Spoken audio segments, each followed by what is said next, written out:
안녕하십니까? 안녕하세요. 동역자님들의 기도 지원 가운데서 저는 신학교에 다니는 기회를 갖고 있습니다. 이번 봄에 휴학을 하고 다음 가을 학기 한 학기를 하면 이제 졸업을 하게 됩니다. 그러나 지난 학기에 한 과목의 성적이 매우 좋지가 않았습니다. 저는 그 과목의 교수님과 인격적인 관계가 좋기 때문에 적당히 해도 성적이 잘 나올 줄 기대했습니다. 그런데 기대는 실망과 한숨으로 변하게 되었습니다. 교수님이 성적이 안 좋은 이유를 조목조목 얘기하는데 저는 수긍하지 않을 수가 없었습니다. 영어 표현이 어색하고 내용 구성이 좋지 않고 인용 구호가 이런 여러 가지 이유를 말해 주었습니다. 저는 그때서야 번쩍 정신이 들고 아주 충격을 받게 되었습니다. 그냥 잘 나올 줄 알았다가 그때서야 이제 하고 내가 그냥 적당히 해도 잘 나오겠지.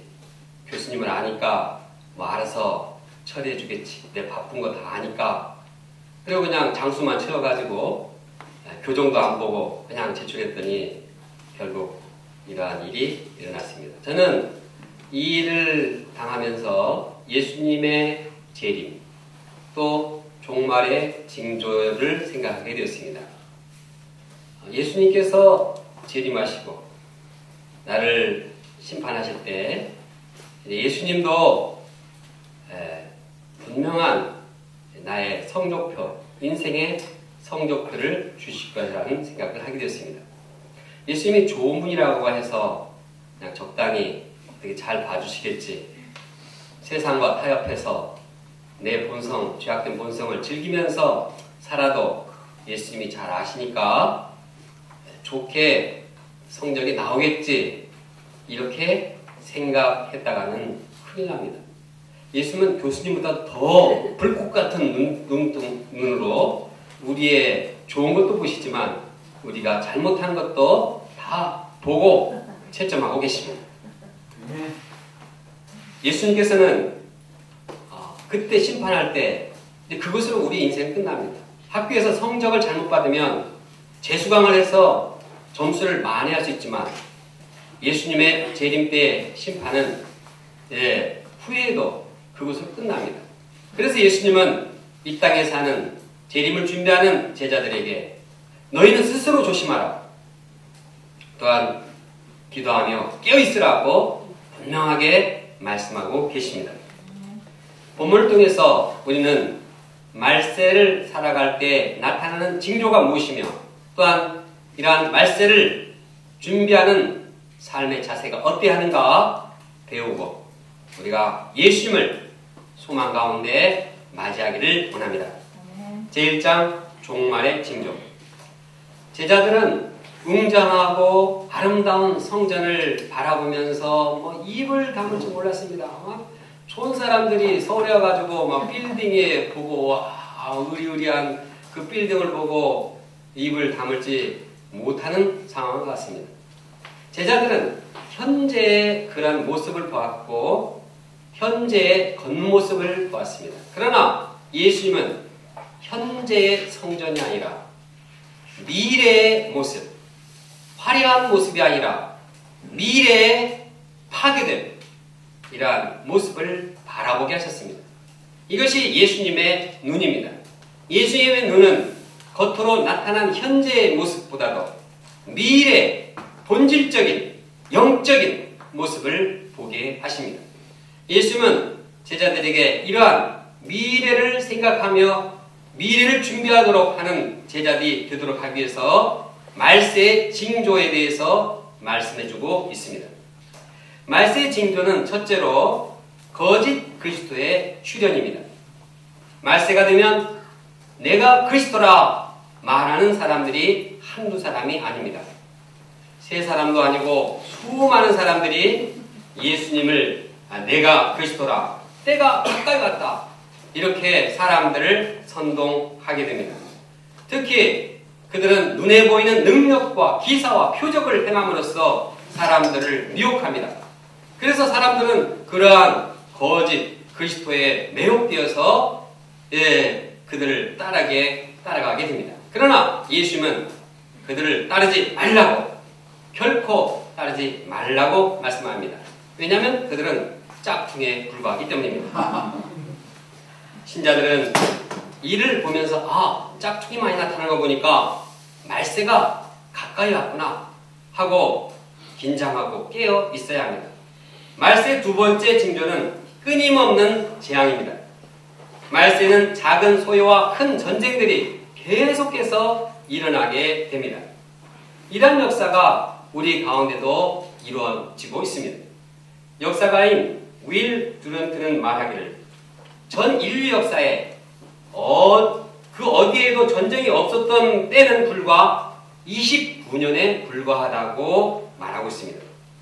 분쟁지역 전문 기자인 크리스 헤지스가 쓴 의미를 부여하는 책이라는 그 부고를 보면 20세기 마지막 10년 동안의 전쟁을 서술하고 있습니다. 거기에 보면 아프가니스탄 전쟁으로 200만이 죽었고, 수단에서 150만 명, 르완다에서 80만 명, 앙골라에서 50만 명, 보스니아와 부룬디에서 각각 25만 명이 죽었습니다. 과테말라에서는 20만 명, 리베리아에서는 15만 명이 죽었고, 알제리에서 7만 5천 명, 에리트레아, 에티오피아, 콜롬비아, 이스라엘과 팔레스타인, 체첸공화국, 스리랑카, 터키, 시에라리온, 코스보, 페르시아만과 그 밖에 여러 등지에서도 수만 명씩 이렇게 전쟁으로 사람이 죽었습니다. 지난 세기를 전체로 돌아볼 때 4,300만 명의 군인들이 전쟁에서 죽었고 6,200만 명이 전쟁으로 인해서 민간인들이 죽었습니다. 합치면 억 명이 넘습니다. 재난은 이것뿐이 아닙니다. 큰 지진과 기근과 전염병 등 자연재해가 일어납니다. 네이버 백과사전에 의하면 1941년부터 1990년까지 50년 동안 강도 7도 이상의 지진이 전 세계적으로 500여 차례가 일어났다고 보고하고 있습니다. 한 번의 지진으로 인해서 중국에서는 80만 명의 생명이 죽기도 하였습니다. 그 외에 사람들이 예측할 수 없는 기상변화가 일어나고 천체이변이 일어납니다. 50년 만에 500여 사건이 일어났다고 하면 1년에 10번 이상이 이렇게 큰 지진이 전 세계적으로 일어난 것입니다. 또 뉴스 보도에 따르면 세계 경제 상황이 호전되고 있는 가운데서도 이 땅에 약 9억 명 이상이 만성 기근에 시달리고 있다고 합니다. 우리는 배부른 땅에서, 배부른 한국에서 살고 있지만 9억만 명이나 되는 사람들이 기아에 시달리고 있습니다. 전 세계적으로 또 전염병이 흥행하고 있습니다. 오늘날 전 세계 에이즈가 전염병처럼 무섭게 퍼지고 있는데 2003년 12월 통계에 보면 4천만 명이 에이즈로 고생하고 있습니다. 2003년만 한 해만 해도 300만 명이 이 병으로 숨졌다고 보고되고 있습니다. 또 그 한 해 500만 명이 환자가 더 발생했다고 합니다. 이러한 현상들은 예수님께서 말씀하신 말세의 징조가 무엇인가를 보여주고 있습니다. 그리고 그 실제로 이러한 사건이 예수님의 예언이 이루어지고 있는 것을 보게 됩니다. 불신자들은 이러한 현상을 바라보면 두려워하고 또 염려하게 됩니다. 그러나 이러한 현상이 나타나는 걸 볼 때 우리 신자들은 말세가 다가오고 있음을 깨달아야 합니다. 그리고 세상에 대한 헛된 소망을 버려야 합니다. 그리고 다시 오실 예수 그리스도를 소망하며 살아야 합니다. 종말의 셋째 징조는 신자들을 박해하는 것입니다. 종말의 때 수많은 신자들이 예수님의 이름으로 핍박을 받습니다. 가장 견디기 힘든 것은 나를 낳아준 부모가 신자들을 핍박하는 것입니다. 나를 가장 사랑하고 아끼던 부모에게서부터 버림을 받고 미움을 받게 됩니다. 가깝게 지내던 형제, 친척, 친구들이 신자들을 넘겨주어서 박해합니다. 또 그 중에 몇 명을 죽이기도 합니다.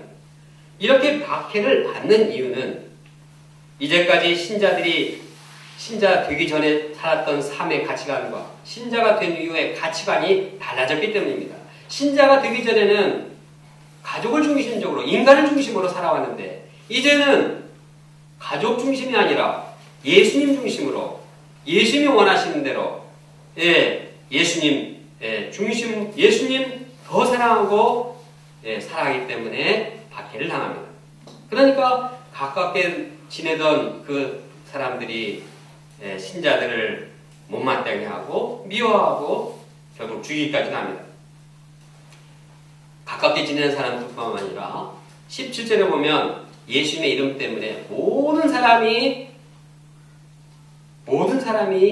신자들을 미워하게 됩니다. 신자들은 세상 사람들을 사랑해서 어찌하든지 그들을 돕고자 하는데 사랑은 하면 할수록 또 예수님의 진리의 말씀을 지키면 지킬수록 오히려 세상 사람들은 모든 사람들이 예수 믿는 사람을 미워한다고 말하고 있습니다. 되돌아오는 것이 오해와 미움과 조롱입니다. 이때 신자들은 내가 뭘 잘못했나 하고 혼란에 빠질 수 있습니다. 물론 내가 진짜 잘못했으면 회개해야겠죠. 근데 아무런 잘못이 없는데도 오해와 미움을 당한다고 하면 우리는 이것을 당연히 여겨야 할 것입니다. 왜냐하면 종말의 징조이기 때문입니다. 이것은 예수의 말씀대로 이루어지는 사건임을 알고 당연하게 여겨야 합니다. 25절과 26절은 인류 종말의 날이 일어날 현상을 말씀하고 있습니다. 인류 종말의 날에는 해와 달과 별들이 징조가 있는데 해가 어두워집니다. 달이 빛을 발하지 않습니다. 별들이 하늘에서 우르르 막 우수수 떨어집니다. 무시무시한 일이 하늘에서 벌어집니다. 땅에서는 사람들이 바다와 파도의 소리, 우는 소리가 해일이 막 일어나가지고 이 소리 때문에 두려워 잠을 이루지 못합니다. 벌벌 떱니다. 사람들은 세상에 닥칠 일을 바라보면서 너무 두려워하고 기절하게 됩니다. 하늘에 권세가 울리고 땅에서 바다가 이 해일이 일고 이러니까 아주 정신이 넋이 나가게 되는 것입니다. 이러한 무서운 환난 후에 예수님께서 재림하시게 됩니다. 27절을 함께 읽어보겠습니다. 시작. 그때 사람들이 인자가 구름을 타고 능력과 십자가에 죽으시고 부활하신, 그래서 승천하셔서 하나님 우편에 앉으셨던 그 예수님께서 이제는 하늘로부터 구름을 타고 이 땅에 오십니다. 그때의 모습은 능력과 영광이 충만한 모습으로 이 땅에 오십니다. 과거 2000년 전에 예수님께서 이 땅에 오실 때는 그렇지 않았습니다.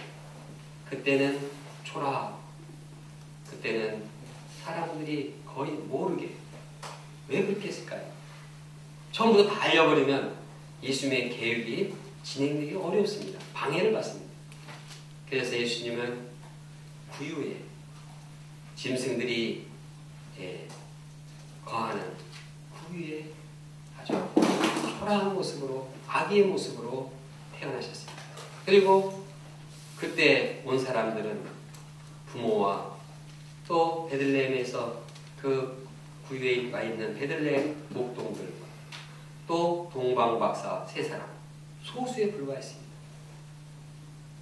그러나 이제 재림하실 때는 그 모습이 완전히 달라집니다. 이제는 숨길 필요가 없습니다. 이제는 모든 사람 앞에서 다 보도록 놀라운 능력과 권능과 심판의 주의 모습을 하고 오십니다.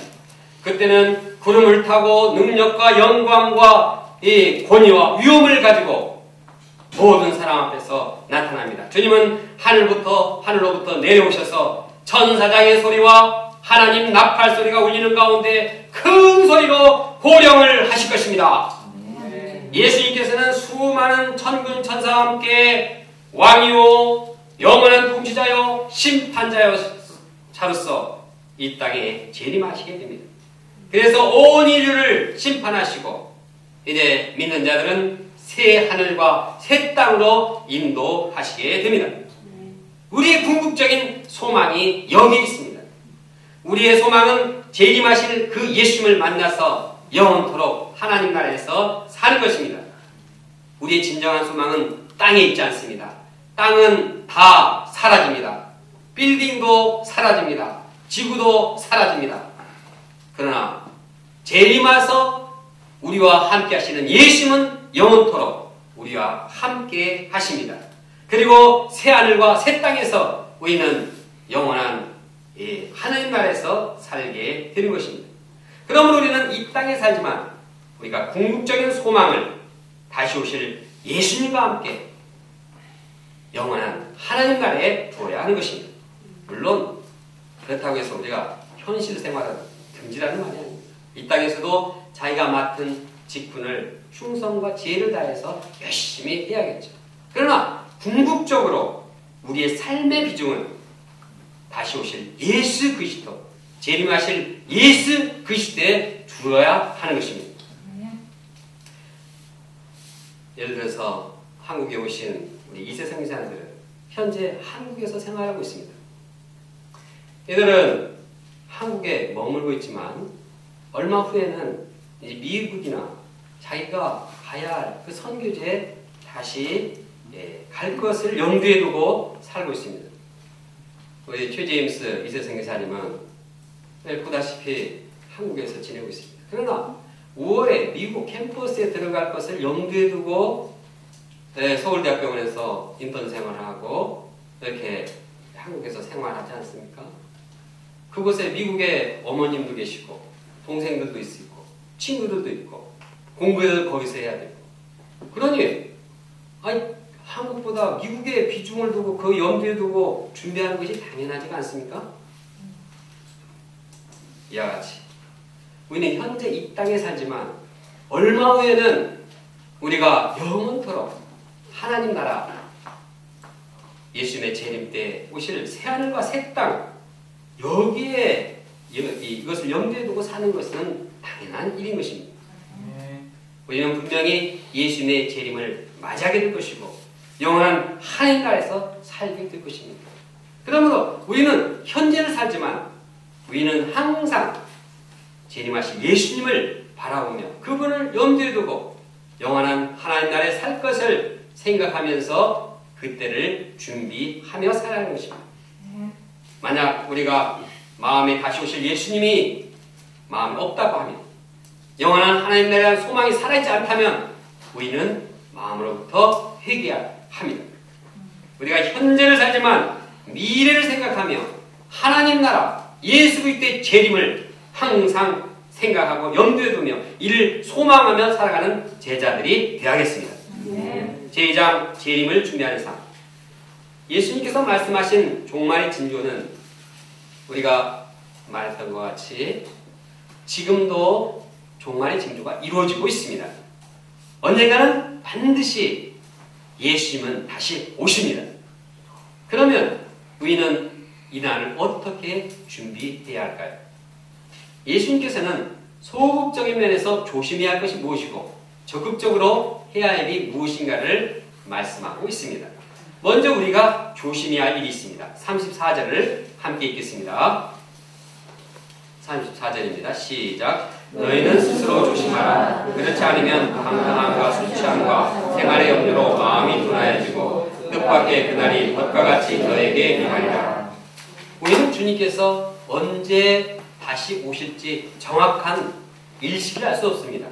이단들은 일시는 알 수 없지만 연도는 알 수 있다 이렇게 말하는데 연도도 모릅니다. 불현듯이 옵니다. 예수님이 언제 올지 모르고 우리가 언제 예수님을 만날지 알 수 없습니다. 그렇기 때문에 우리는 항상 조심해서 깨 있어야 합니다. 지난주 금요일날 정부 목사님은 버스를 타고 오다가 고속도로에서 승용차 충돌했습니다. 하마터면 먼저 주님께 갈 뻔 말았습니다. 언제 어떻게 될지 우리가 모릅니다.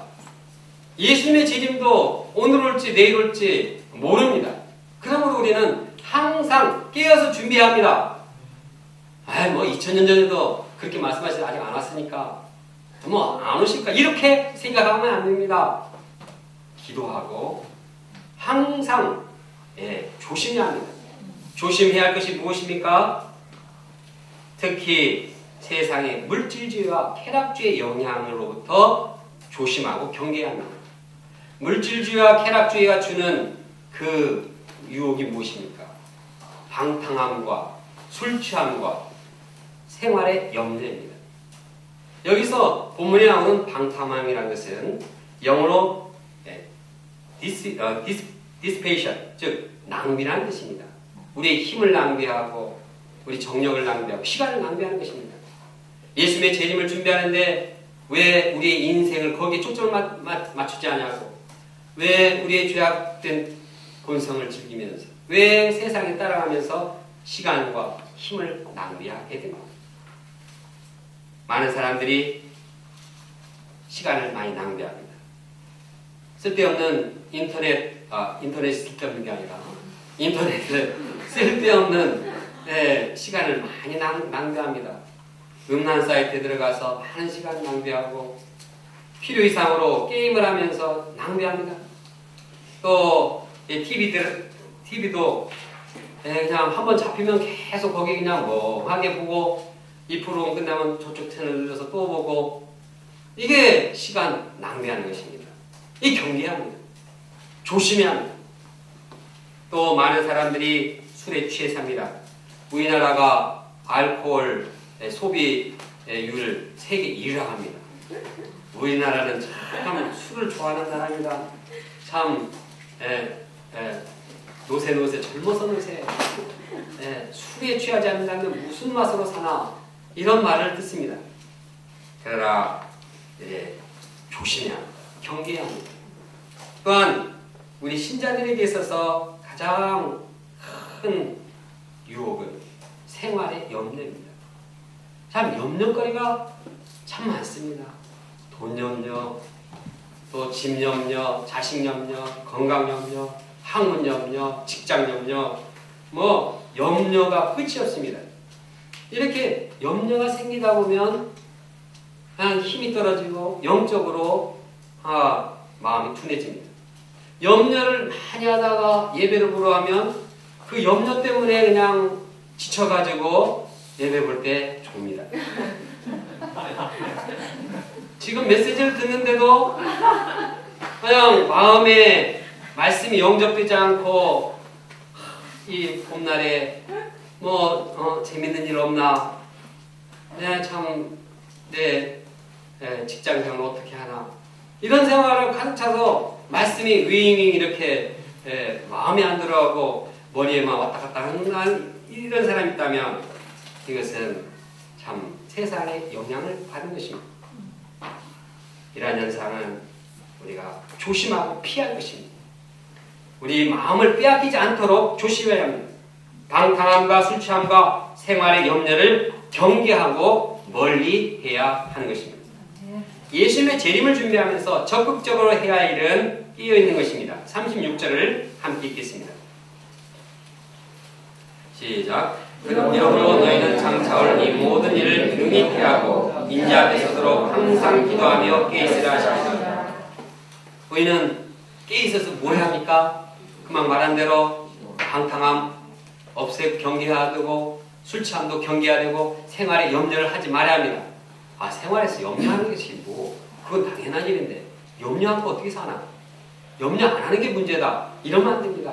깨어서 염려를 물리치합니다. 염려를 없애야 합니다. 염려는 가라. 그리고 영적으로 긴장하며 살아있어야 합니다. 예수님께서 언제 오시더라도 아까 160단 찬송의 가사와 같이 오늘 주님 오신다가도 주님 반갑습니다. 주님 어서 오십시다. 어서 오세요. 이렇게 기도하는 이것이 깨어있는 자세입니다. 이렇게 깨어있겠어 우리가 구체적으로 해야 할 일이 무엇입니까? 본문은 기도하며 깨어있으라고 말씀하고 있습니다. 항상 기도하며 깨어있으라. 기도할 때 예수님은 우리와 함께 계십니다. 기도할 때 우리는 예수님 앞에 서게 됩니다. 기도할 때 우리는 영적인 힘을 얻습니다. 기도할 때 세상과 구별됩니다. 기도할 때 영적인 분별력이 생깁니다. 기도할 때 우리의 심령이 하느님 나라로 충만합니다. 기도하는 것이 우리의 예수님을 깨어서 기도하는 길인 것입니다. 종말과 재림의 시대에 우리가 준비할 것은 기도입니다. 반대로 기도하지 않으면 어떻게 됩니까? 기도하지 않으면 영적인 마음이 영적으로 두려워집니다. 기도하지 않으면 생활이 염려에 빠집니다. 기도 안 해보십시오. 아무리 예수님 재림하신다 알아도 계속 생활에 염려에 계속 빠집니다. 기도하지 않으면 이렇게 하면 안 돼 하면서도 계속 TV 봅니다. 계속 인터넷 칩니다. 이렇게 하면 안 돼 하면서 칩니다. 울면서 이렇게 하면 안 돼 하면서도 계속 봅니다. 기도하지 않으면 방탕함, 술 취함을 끊을 수가 없습니다. 기도에 힘이 있습니다. 그러므로 우리는 예수님 앞에 살아가도록 항상 기도하면서 살아가야겠습니다. 지난 3월 1일 날 전국 학사목자 세미나에서 경희문센터 학사목자 한 분이 소감을 발표했습니다. 이분은 금융감독원의 국장으로 있는 분인데 바쁜 직장생활 가운데서도 깨어있는 생활을 하는데 아주 본을 보여주고 있었습니다. 이분은 매일 7번량씩을 먹지 않으면 내가 밥을 안 먹겠다. 이런 각오로 먼저 말씀을 보고 기도하며 하루를 시작했습니다. 이렇게 해서 말씀을 묵상하고 기도할 때 세상에서 주는 영향을 받지 않고 깨어서 있는 생활을 하게 됐습니다. 금융감독원의 원장님이 주는 이 술을 사양을 할 수가 있었습니다. 이렇게 거액의 거래처가 주는 일평생 먹고 살고 걱정 없이 줄 테니까 이건 한 번만 눈 감아주시오. 손지도 거절할 수가 있었습니다. 얼마 전에 저축은행 비리 사건으로 금융감독원에서는 수십 명의 직원들이 해임되고 인사이동을 하게 되었습니다. 그런데 이분은 끝까지 자기 자리를 지켰습니다. 그만큼 청렴했기 때문입니다. 그런데 중요한 것은 그가 그 금융감독원의 국장 자리를 지키는 것보다 더 중요한 것은 예수님 앞에 자리를 지키고 있었다는 것입니다. 그는 예수님 항상 문제가 생길 때마다 예수님 어떻게 하죠? 예수님 앞에 서서 자신의 방향을 정하고 예수님과 함께 인생의 방향을 결정하는 그러한 좋은 본을 보여줬습니다. 우리가 이처럼 예수님의 재림을 소망하면서 어떠한 자세로 가져야 합니까? 주님 앞에 서서 기도하면서 깨어 있어야 하겠습니다. 결론적으로 말세의 징조는 거짓 그리스도의 출현이요 또한 끊임없는 재난들이 일어나고 신자들을 향한 박해가 일어납니다. 이러한 징조는 우리를 고통스럽게 하고 두려워하고 혼란스럽게 합니다. 그러나 우리 신자는 말세의 징조가 나타날 때 두려워하지 말고 예수님의 재림을 소망하며 확신하며 소망 가운데 살아야 하겠습니다. 이를 위해서 세상의 영향을 받지 않도록 스스로 조심해야 합니다. 그리고 끊임없이 항상 기도하는 생활을 해야 합니다. 기도하면서 예수님 앞에 서서 예수님과 함께 예수님의 힘을 덧입어서 승리하는 생활을 해야겠습니다. 그래서 우리 모두가 구름 타고 영광 가운데 오시는 예수님을 기쁨으로 맞이하는 주님의 종들이 되기를 간절히 기도합니다. 다 같이 36절 함께 읽고 기도하겠습니다. 큰 목소리로 함께 기도하겠습니다. 기도하겠습니다. 시작. 이러므로 너희는 장차올 이 모든 일을 능히 피하고 인자 앞에 서도록 항상 기도하며 깨어있으라 하시니라.